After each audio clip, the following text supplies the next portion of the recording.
Hi everyone, welcome back to Banu Samee kitchen. இன்னைக்கு என்ன recipe பார்க்க போறோம்னா ஒரு டீ டைம் ஸ்நாக் ரெசிபி தாங்க பார்க்க போறோம். வாழைப்பூ சில்லி எப்படி செய்யலான்றதை பார்க்கலாங்க. வாழைப்பூ பிடிக்காதவங்க கூட இந்த மாதிரி செஞ்சு கொடுங்க, ரொம்ப விரும்பி சாப்பிடுவாங்க. வாங்க இதை எப்படி செய்யலான்றதை பார்க்கலாம். வீடியோக்குள்ள போறதுக்கு முன்னாடி மறக்காம சப்ஸ்கிரைப் பண்ணுங்க அண்ட் பெல் ஐகானை கிளிக் பண்ணுங்க. ஃபர்ஸ்ட் ஒரு வாழைப்பூவை எடுத்துக்கோங்க. நான் இங்க சின்ன வாழைப்பூவா எடுத்துக்கோங்க. ஏன்னா 2 கப் அளவுக்கு வாழைப்பூ தாங்க நமக்கு தேவை. வாழைப்பூல மேல இருக்கிற இந்த தோலை எடுத்துட்டு இந்த பூவை தனித்தனியா எடுத்துக்கோங்க.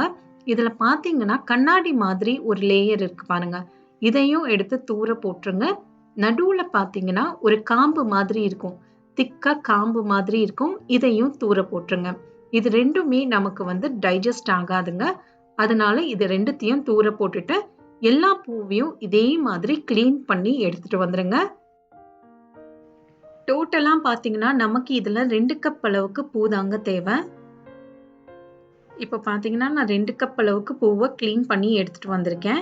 இதை எப்படி செய்யலான்றதை பார்க்கலாங்க. ஒரு பவுல் எடுத்துக்கோங்க. இதுல ஒரு 1/2 கப் அளவுக்கு கார்ன்ஃபிளவர் சேர்த்துக்கோங்க.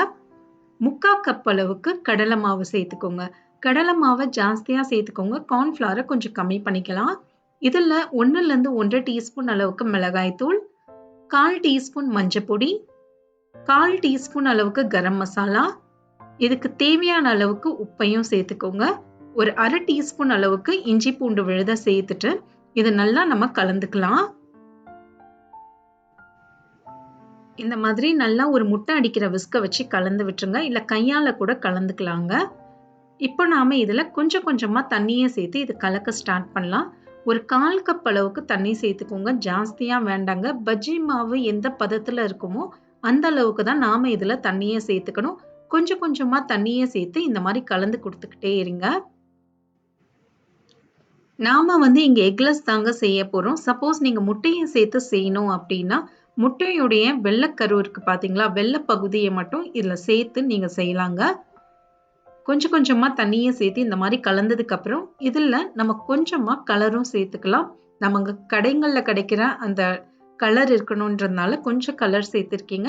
நீங்க கலர் சேர்க்காம கூட செய்யலாங்க. கொஞ்சமா தண்ணியும் சேர்த்துட்டு கலந்து விட்டுருங்க. இதுதாங்க கரெக்ட் கன்சிஸ்டன்சி. நமக்கு ரொம்ப திக்காவும் இருக்கக்கூடாது, ரொம்ப தண்ணியாவும் இருக்கக்கூடாது. பாருங்க. இப்போ நம்ம எடுத்து வச்சிருந்த வாழைப்பூவை இதுல சேர்த்துருங்க.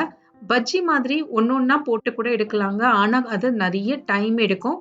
அதனால நம்ம எல்லா வாழைப்பூவையும் இதுல சேர்த்துட்டு நல்லா கலந்து விட்டுருங்க. அந்த மாவு வாழைப்பூல நல்லா கோட் ஆகணும். பாருங்க, நல்லா கோட் ஆயிடுச்சு மாவு. இப்போ நாம எண்ணெயில சூடுபடுத்திக்கலாம். நீங்க வாழைப்பூவை செய்ய ஸ்டார்ட் பண்ணும் போதே எண்ணெயை அடுப்பு தீயில வச்சுட்டு மிதமான சூடு வந்ததுக்கு அப்புறம் கொஞ்சமா கருவேப்பிலை போட்டு பாருங்க. அடுப்பு தீயை மீடியம் ஃப்ளேம்ல வச்சுட்டு இதை நம்ம ஃப்ரை பண்ணி எடுத்துக்கலாம்.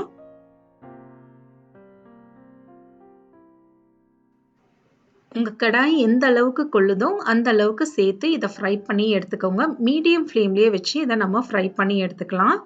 பாருங்க, எண்ணெய் சலசலப்பு எல்லாமே அடங்கின பிறகு இதை நம்ம வெளில எடுத்துடலாங்க. ஒரு 2 நிமிஷம் தான் எடுக்கும். அவ்வளோதாங்க, வாழைப்பூ சில்லி ரெடி ஆயாச்சு. மிச்சம் இருக்கிற வாழைப்பூவையும் இதே மாதிரி செஞ்சுக்கோங்க. இதே அளவுகளோட ட்ரை பண்ணுங்க, உங்களுக்கும் இது சூப்பராகவே வரும். ட்ரை பண்ணி பார்த்துட்டு எப்படி வந்ததுன்றதை எனக்கு கமெண்ட்ஸ்ல சொல்லுங்க.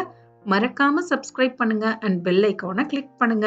இன்னொரு வீடியோல உங்க எல்லாரையும் நான் பார்க்குறேன். தேங்க்யூ ஃபார் வாட்சிங்.